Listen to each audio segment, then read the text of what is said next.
So we continue our journey discovering the different midot, the different character traits that the Torah reveals to us through the stories and the messages of our patriarchs and matriarchs. We've covered so far Avraham, Yitzchak, Sarah, and tonight we're dealing with Rivka, Rebecca. So it's interesting that most people, I assume, when they read the parasha, and they read last week's parasha and this week's parasha, and we know that Avraham Avinu stood for chesed.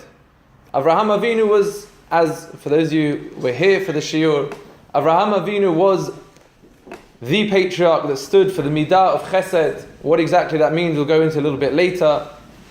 So when we hear the story that Avraham decides that it's time for his son Yitzchak to find a wife, after unfortunately losing his own wife Sarah, he decides that his son Yitzchak is ready to get married. And we're told that when Avraham sends his servant Eliezer to try and find a befitting wife, he tells Eliezer to look for one particular midah, one particular trait. And we think, coincidence? He asks to find the trait of chesed. Now you would assume that the reason why Avraham Avinu, being the ultimate pillar of chesed that he was, why he would want for his son a woman that represented chesed, would be because he understood the importance of chesed. He was a man of chesed. He was a man that understood what chesed meant and the importance of it. So like many of us, we think that the midot that we have and we know that we value that are important to us, we want our children to have, we would like our grandchildren to have. So if Avraham himself values chesed so much and values its importance, so it's understandable why that was the one particular midah that he asked his servant Eliezer to look for in a wife for Yitzchak. But in fact, it's not actually true. The reason why Avraham wanted chesed is for a totally different reason.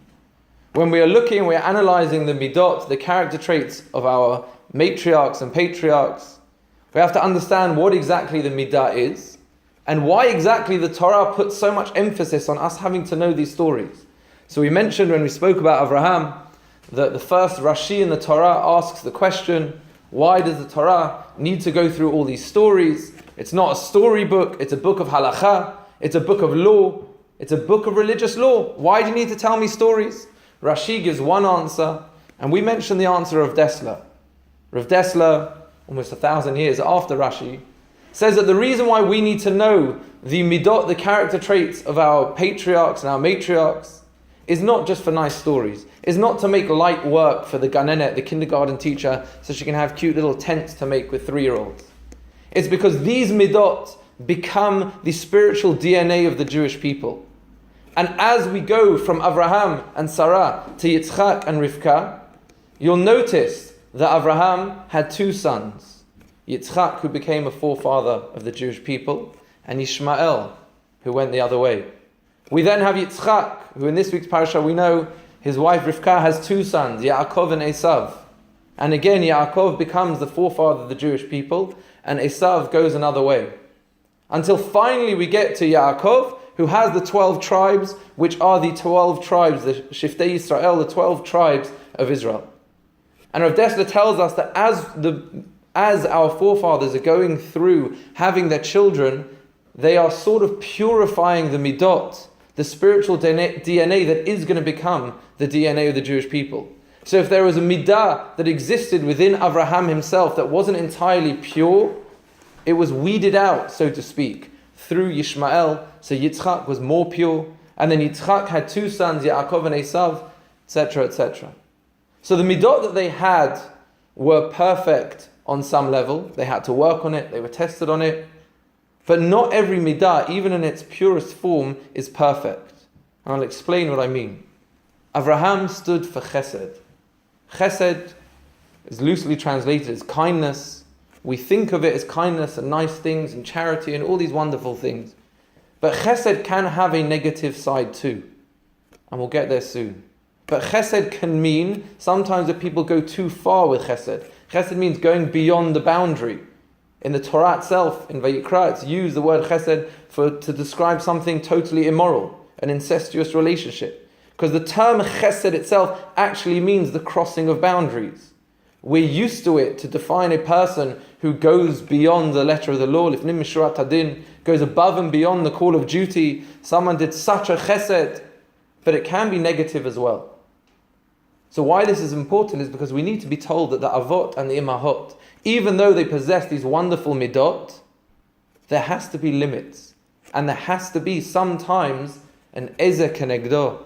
Someone, the Torah tells us that when Hashem looks at Adam and realizes that he needs a wife, he creates for him an ezer kenegdo. His greatest ezer, his greatest support, but also his greatest opposition. Ezer kenegdo means your partner in life is not somebody who is always saying yes. It's not somebody who is always agreeing to the things that you say, but someone who looks to better you, who can see your flaws and help you through it. So Avraham Avinu had Sarah. And when he had his son Yitzchak, for those of you who were here, Rabbi Levi explained, the Yitzchak Avinu stood for a totally different midah to Avraham. Avraham was chesed, kindness, loving, warmth, bringing people in. And Yitzchak was din. Din is judgment, gevurah, strength, limits, limitation, boundaries. Chesed is this openness. Din is this limitation. So when Avraham saw within his son this trait of din, this trait of strict justice, he realized that Yitzchak needed to be balanced. And the greatest way to balance him was to find him a wife who had the opposite midah. If he is din, if he is strict justice, we need to find him a wife that represents chesed. Because that way they will be balanced. Their home will be balanced. Their lives will be balanced. So when we initially look at the story, we think, yeah, of course, he's the chesed guy. He wants a chesed girl for his son. But it's not at all like that. Avraham wanted chesed for his son Yitzchak because he understood the nature of Yitzchak is something strict and harsh perhaps. And to balance that out, he needed something to be the ezer kenegdo, the help, but also the opposition to that, which was actually chesed. So he sends Eliezer with a very specific test. He says, go to the land where I came from and find for my son a wife. You'll go to the well and find someone that's going to come, they're going to offer you water, they're going to give you water and your camel's water. A very interesting test. Why exactly, what it has to do with camels, we'll get to in just a second. But what is it that Eliezer saw in Rivka? We know the story, he went to the well and he asked for something to drink, and Rivka immediately offers him and then says, your master, not only will I give you water to drink, but I'll also give your camels. And we know a young girl to work at the well and schlep the water up and feed 10 camels is no easy task. But what is it that Eliezer saw that was so profound, so special about Rivka? So we're told that he noticed two things. One thing very special is after he sees that she fulfills his request and gives him to drink, she does, for those of you who are here in our shiur about Avraham and what chesed really means, she does what's called true chesed. She doesn't just do what she needed to do. She doesn't just do the very kind task of giving this man water, but she looks beyond what was requested and sees what was needed. And she focuses on the needs. We said the definition of chesed, according to Rav Wolber at least, the Alei Shor, says that chesed isn't just an act of kindness. Chesed is not an act, it's a mindset. It's a way that you look at the world, a perspective. You look out and you don't only see yourself or your own needs, but you look to see the needs of others. And Eliezer saw that this midah that he knew so well from his master Avraham existed in Rivka. So not only was she kind and lovely, but she looked to see what was needed. She noticed the needs of other people. But more than that, when that was the sign, so to speak, that Avraham said Hashem would give him, he sees the sign. He says, take me to your home. I want to meet your family. Now you would think, you meet this lovely girl, you want to meet the lovely family, you go to her home and you beat a bunch of crooks. The father's dishonest. Lavan, her brother, is the biggest crook that we come across in the Torah. Deceitful. greedy. You would think Eliezer would think twice, this girl comes from such a home, the apple doesn't fall far from the tree. Do I really want this? And we're not just talking about a meat for my son or for my master's son, we're talking about Yitzchak Avinu. Eliezer knew that Abraham was promised that his son was going to become the forefather of the entire Jewish people. Can we really have the mother, the matriarch of the Jewish people coming from a home like this? But Eliezer sees something very different to you and I. Eliezer looks and he sees that such an amazing person came from such a place, shows how amazing she is. If a woman can come from a home where she's brought up in deceit and trickery and greed, and afal pikein, because of that, despite that, becomes such an honest, caring, loving person, Eliezer realized that this Rivka has something very special.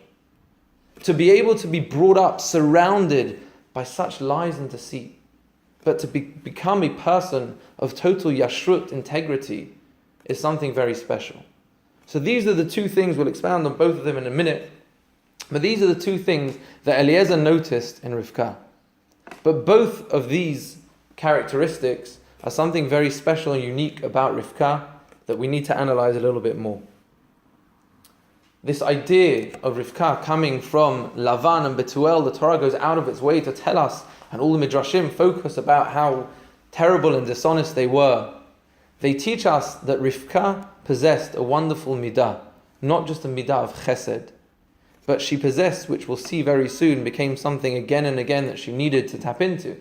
She possessed an amazing koach called the koach of havchana, the ability to be mavchin, to differentiate, the ability to look within something and take good from the bad, to take a situation that is confusing and complicated and full of different types of midot and characters, and to be able to be mavdil, to be able to separate from the good and the bad, and take the goodness out of a situation.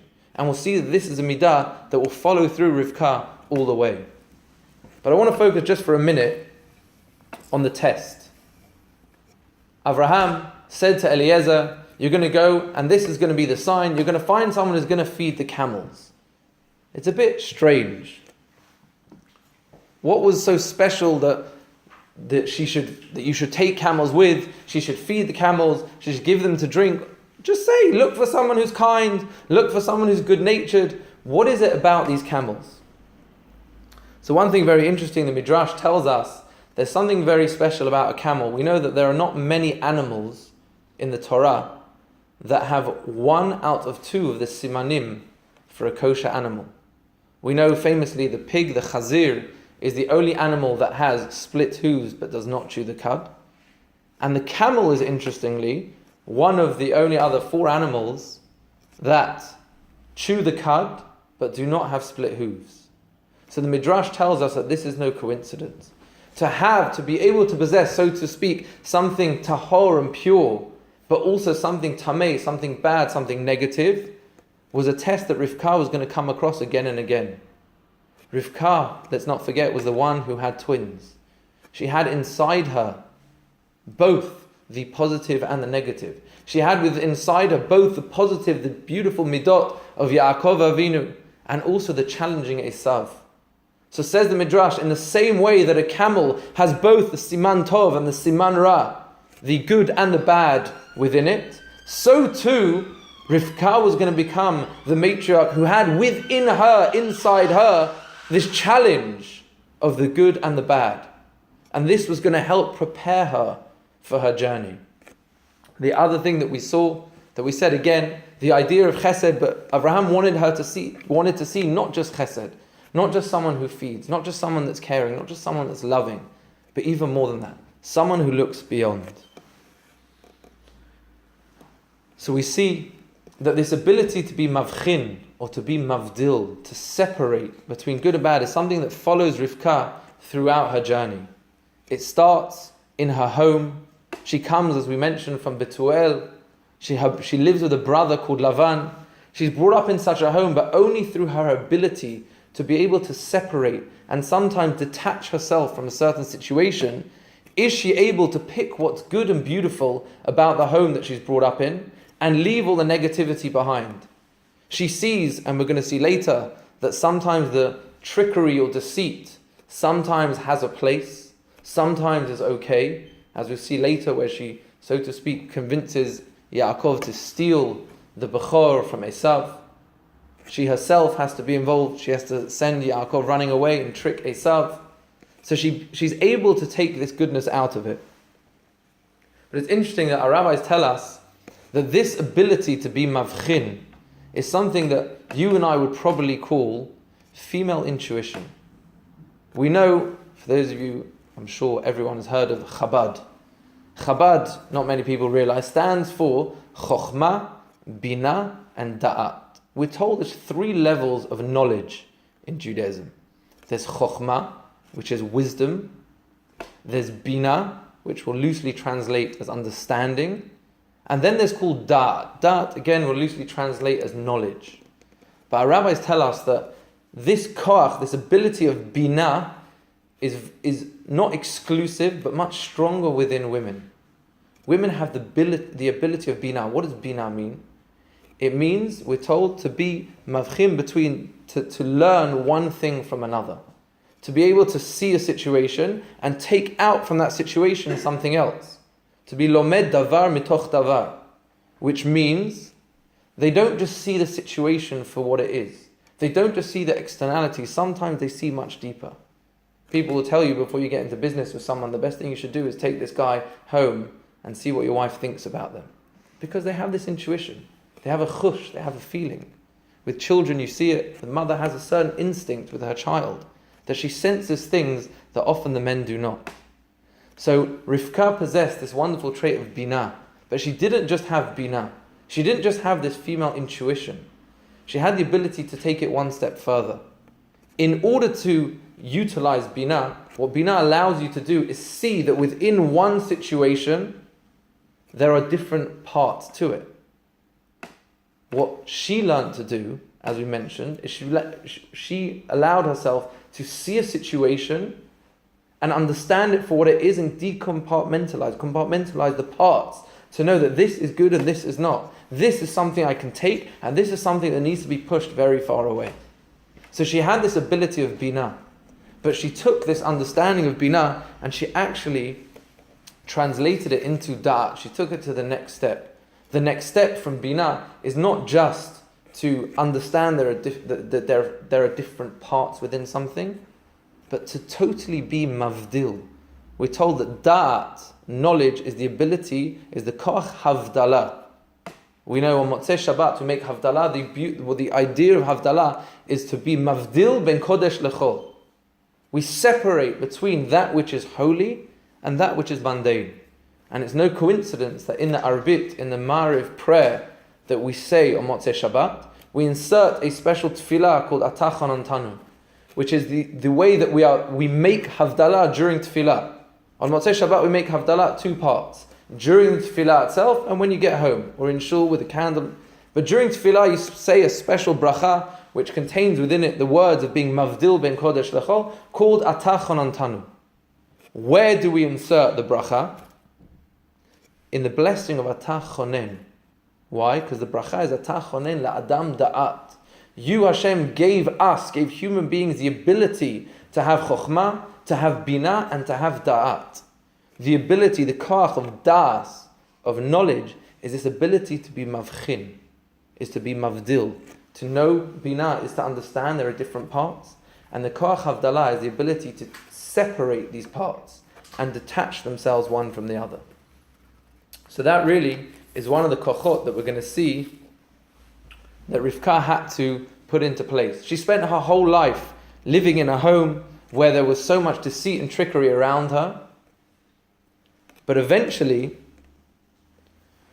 we see that she actually had to take those kochot and use them for the good. So Rivka leaves home. She understands that she's come away from this terrible place. She's going to a brighter future. She first sees Yitzchak in the field and she's struck with awe. She sees an amazing, wonderful person who has such yirat shamayim. She's humbled to know that this is going to be her husband. But she spent her life running away, separating between these kochot, now entering a life that she knows is going to be pure and wonderful and amazing. And then, to her, tragedy. She, after many, many years, 20 years of praying and praying for a child, she, Baruch Hashem, she falls pregnant, and suddenly she doesn't know what's going on. She walks past a Bet Avodah Zarah, a place of idol worship, and the baby wants to get out. And then she walks past the Bet Knesset, or she walks past the Bet Midrash, the yeshiva of Shem Ve'ever, and the baby wants to get out. And she turns around and she says, Hashem, lama ze anochi? Why me? What do you mean, why me? She's saying to Hashem, I don't understand. After everything that I've been through, to have that koach of havchana, to be mavchin, to be mavdil, to separate the good from the bad, to live within that confusion, and to come out with clarity, and now you're going to give me a child with that same confusion? How can it be?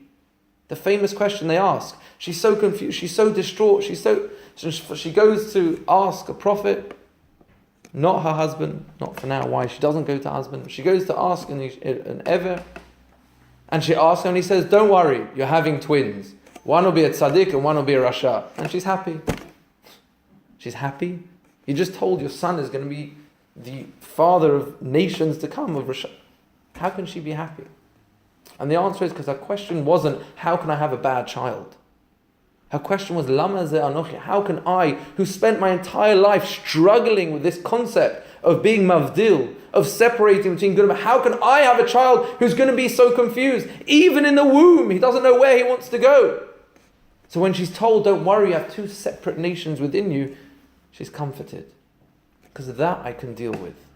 To have two different boys who want to go two different ways, that I can deal with. But to have someone who's going to have the struggle that I went through after everything I've been through, that was something that she couldn't handle. We're going to get back to the camels. Because the camels are a very interesting thing. We're told that this was the test, and we know the Torah has no coincidences. If the Torah is telling us that there's supposed to be a reason for these camels, we said maybe it was perhaps this idea that the camel has has one siman and not the other, and it was related somehow to Rivka and that idea. But there's something a lot deeper than that.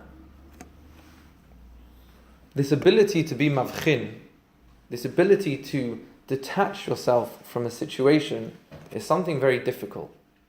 People, all of us, when we're emotionally involved in a situation, we can't be rational. We're so caught up in whatever's happening, it's almost impossible to detach ourselves from the situation. So we get involved in a certain situation and we start doing the most crazy things.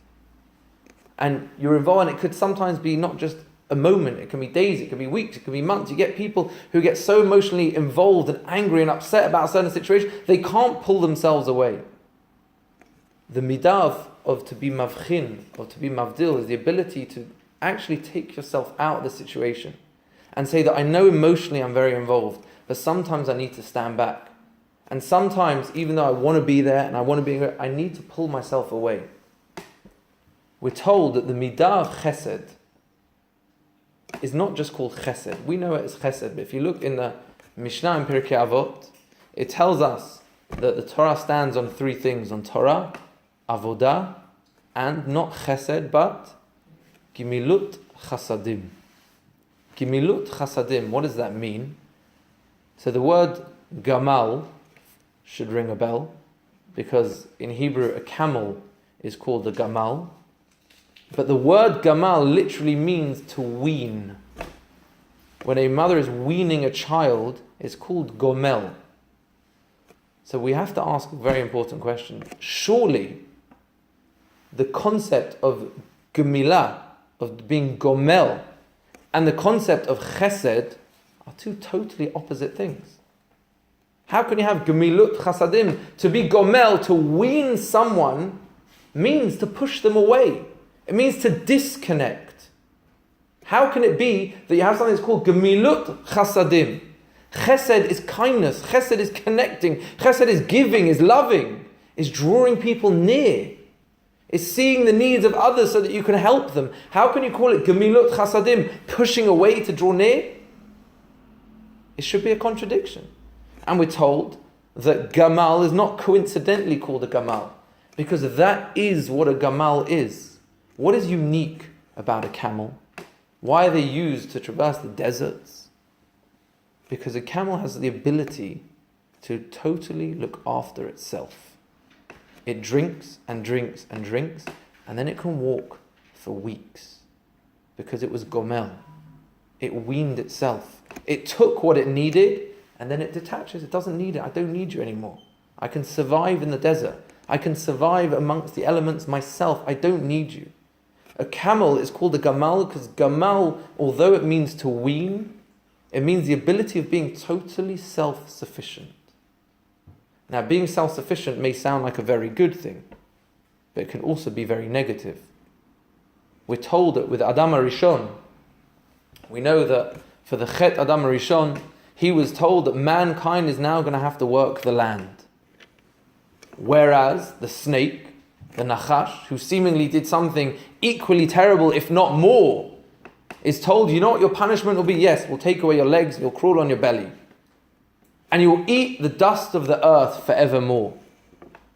And let me ask you something. How much of our lives do we spend eating, thinking about food, preparing food, and making money to buy food?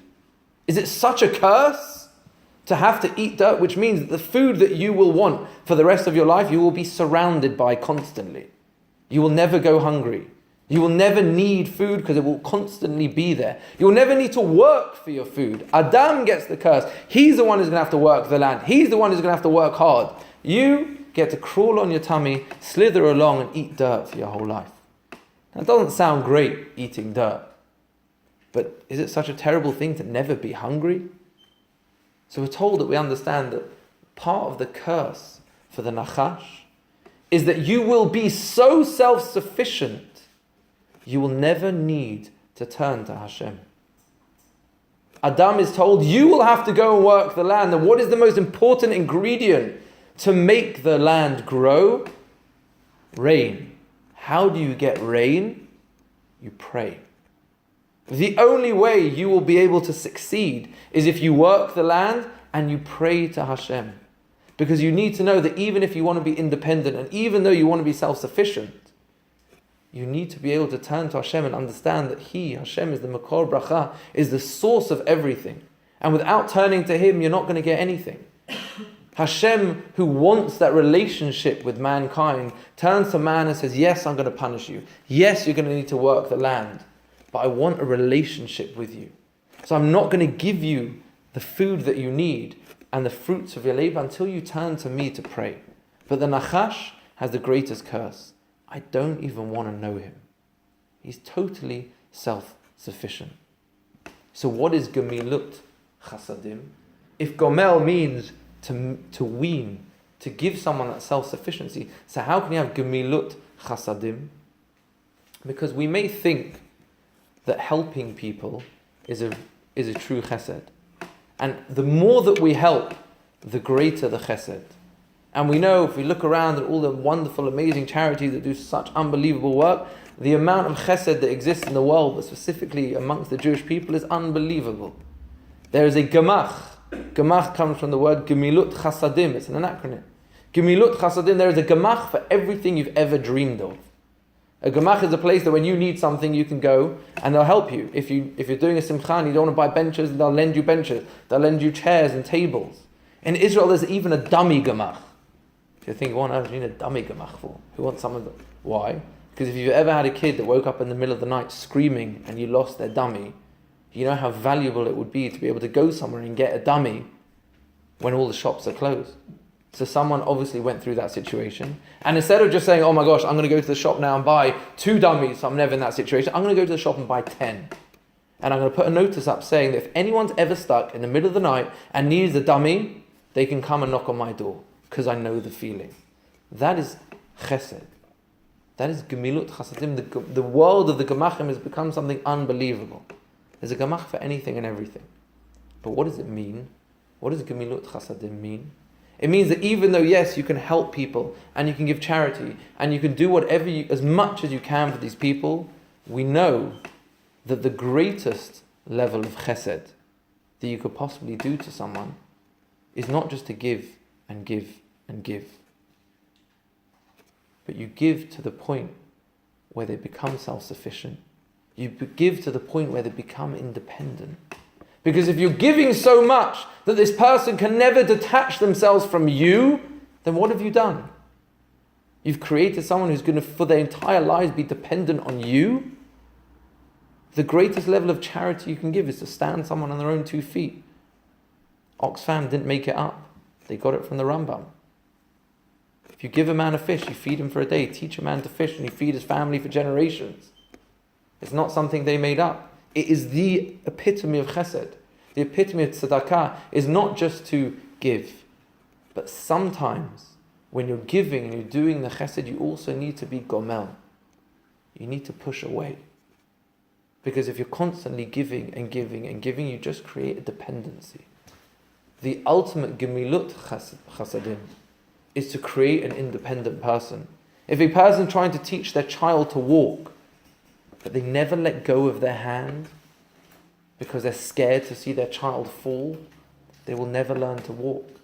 If you're teaching your child to ride the bike, it's the scariest thing in the world. You're holding them, and you don't want to let go. Because you know the first few times they're going to crash, they're going to fall, they're going to hurt themselves. But you also know that if you don't let go, if you keep hold, they'll never learn to ride. And it's an unbelievably difficult thing for an adult to do, for a parent to do even more so. To be able to let go, sometimes we don't want to let go because we enjoy the dependency of others. We enjoy the power that we have over other people when we know they're dependent on us. So it takes a gibor, it takes a giborah, it takes a truly strong person, a real Baal Chesed, someone who's not interested in having someone to give to, but interested in that person and their needs and what they need to become an independent person, to be able to actually say, stop, enough. Sometimes I'll give you, but ad kan. I'll give you enough to go and help you for a week. I'll give you enough to help you for a month. I'll give you enough to set you up on your own 2 feet. But to give and give and give, there will be no end. One of the greatest philanthropists in the Jewish people, unfortunately passed away a few years ago, was a man called Zev Wolfson. He supports pretty much every kiruv organization around the world. England, America, Israel, France, Russia, everywhere. And something amazing about him is he doesn't just give and give and give and give. He goes into a place, he sees what the need is, he says, okay, how much do you need to set up this program? You need to build a school because there's no school for Jewish children? Fine, I'll build it, I'll pay for the building, I'll pay for the teachers, I'll cover you for your first 3 years. And after that, I'll help. But you have to become self-sufficient. If you can't stand on your own 2 feet, so what am I going to do? I'm just going to give you a hand-me-out for the rest of your life? You need to become self-sufficient. The concept of gemilut chasadim is sometimes, even though it's the hardest thing in the world, you need to let go. You need to push away. Because when we push away, sometimes that's actually the greatest chesed. I was recently in Poland. And unfortunately in Poland you hear many, many tragic stories. But perhaps one of the saddest things to hear, and it's unfortunately a very common story, is you hear about mothers having to give their children away. Whether it be to give their child away to a church, where they don't know if they'll ever see them again, they don't know if they'll be brought up as a Jewish child, or a mother in the camps, who knows that either if she doesn't give her child away, they'll both be killed, or just the child will be killed. There's many, many stories. One story that just stuck out in my mind is the story of a mother. They arrive on the trains, they pull into Auschwitz, and she sees very quickly what's going on. And she understands that if she's with her child, they'll both be killed, because they don't want a mother and child together. So she knows that her son, she knows that he can save himself if he'll just leave her alone. But a son who's been pulled away from his family, pulled away from his life, who's shoved on a train for days and days and days with only his mother there. There's nothing more he wants when he gets to that camp, that moment of confusion and panic and not knowing what's going on, but to hold his mother's hand. And she gets to the camp and she realizes she's there with a baby and she knows where she's going. I don't know how she realized, but she realized. And she knew that if her son was there standing with her, then he's going to be going too. So she turns to her child and she says, go, get away from me, go over there to the other line. And the son says, no, mommy, I can't. I want to be with you. I want to be with you, a 13-year-old boy. She says, go over there and show them that you're a man. Stand strong. Show them that you can work. And he says, Mummy, I want to be with you. And she has no choice but to shout at her child and scream at him, telling him, you listen to me now and you go over there. The son was so confused. The son had no idea what was going on. He was so confused about the pull and the back and he couldn't believe his own mother, after everything they're going through, is telling him to go away, is telling him to leave. The son turns round and says to his mother, I'll go, but I hate you for it. And to the day of his death, he was haunted by knowing that his mother was saving his life. And the last words he said to her were those. Can you imagine a more difficult thing for a mother to have to do?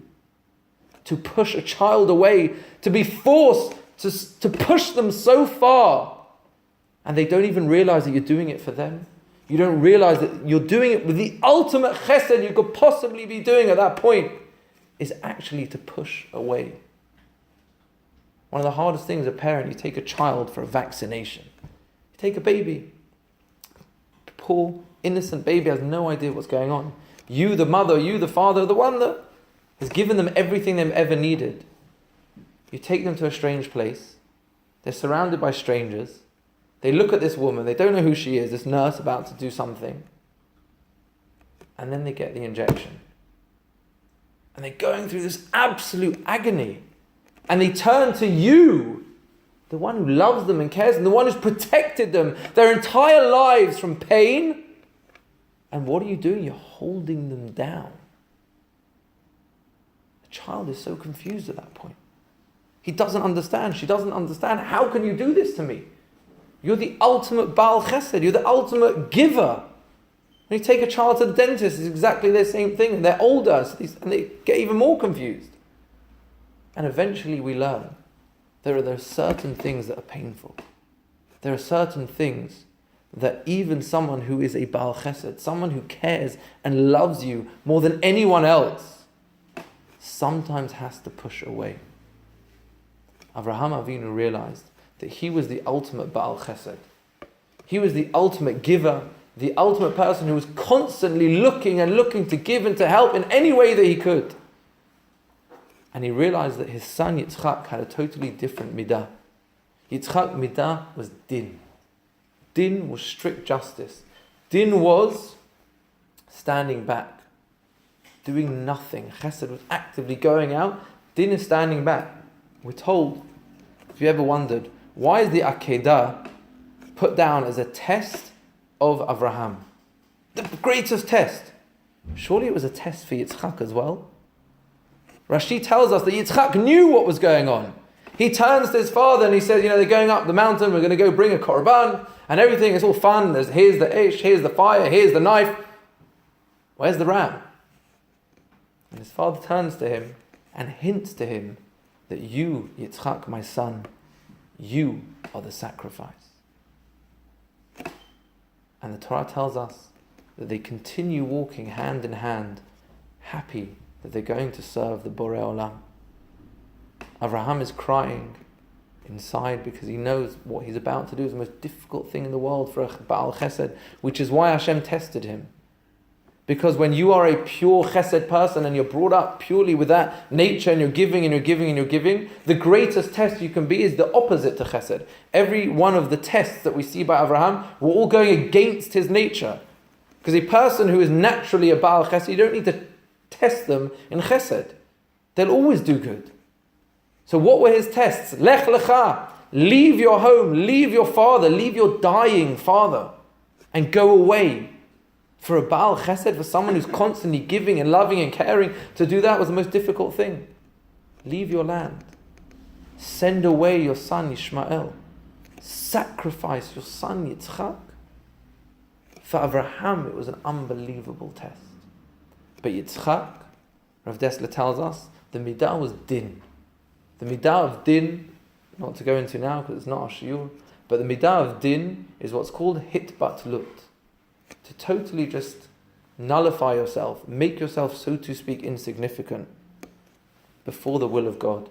Which is why, says Rav Dessler, if you notice something very interesting, there's a lot of talk in the Torah about Avraham. It says a lot about Sarah.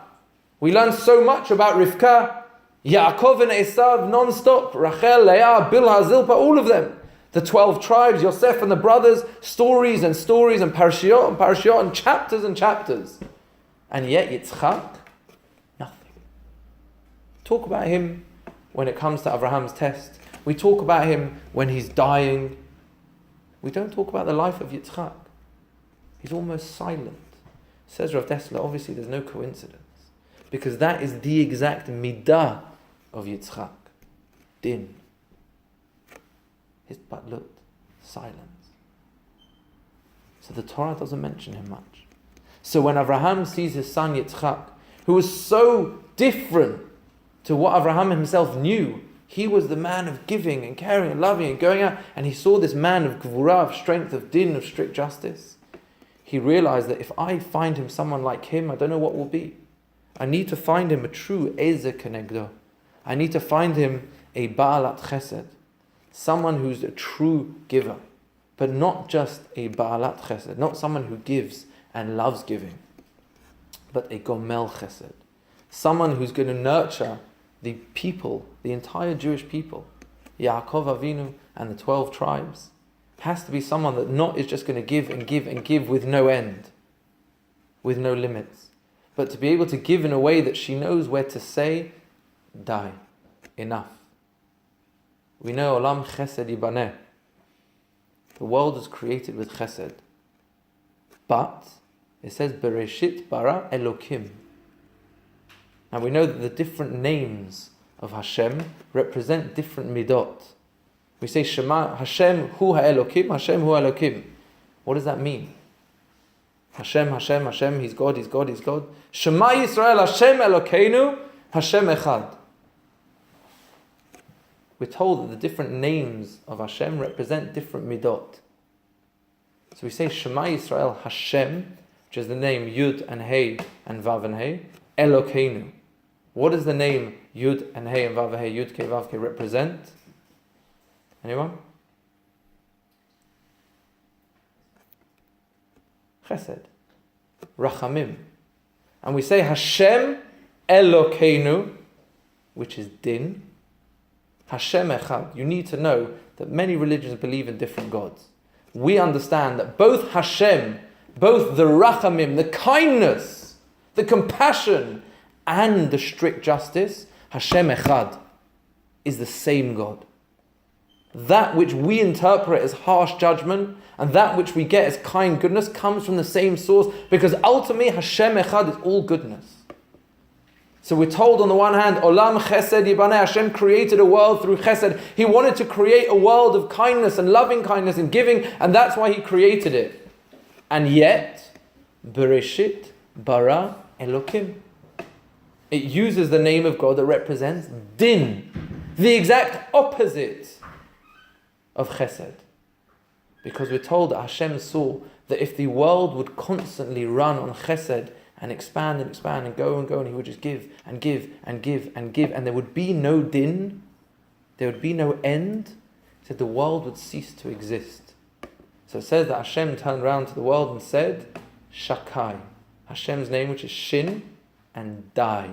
Dai means enough. Because Shakai means Hashem said to the world, enough, din. Enough chesed. It can expand and expand and expand, but it needs to be limited.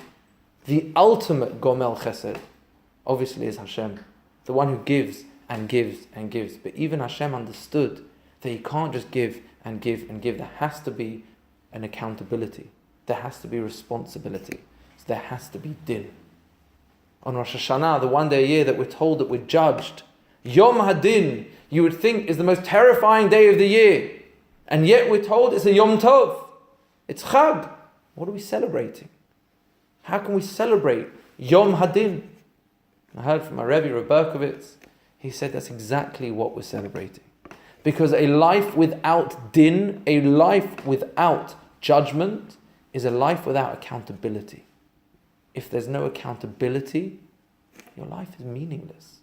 if your actions have no accountability, they have no responsibility for them, then what do you achieve? He says the celebration of Rosh Hashanah is that my actions have meaning. When I do something good, I can take credit for it. I have a responsibility to achieve. I have to go out there and do and do and do. That's the simcha, that's the celebration of Yom Adin. That's the celebration of the world. We exist in a world of accountability. We exist in a world where we can't just do whatever we want, however we want, and no one really matters. That's when you're 3 years old, 4 years old, 5 years old. But when you become an adult, the one thing we teach young adults is responsibility. So even though Olam Chesed Yibaneh, Hashem created a world of Chesed, He also, Bereshit bara Elokim, He turned to the world and said, die, enough.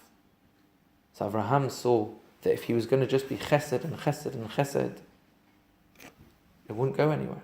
And if his son Yitzchak was going to be Din, Gvura, strict judgment, it wouldn't go anywhere.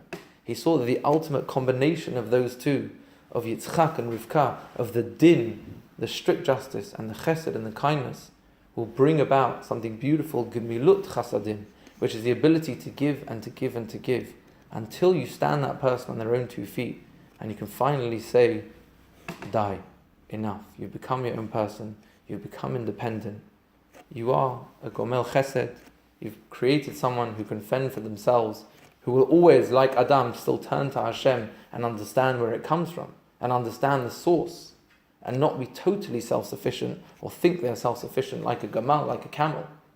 But to know that you've created someone who's truly independent, who can be a person who can stand on their own 2 feet and take everything that you taught them and teach it to the world. Thank you.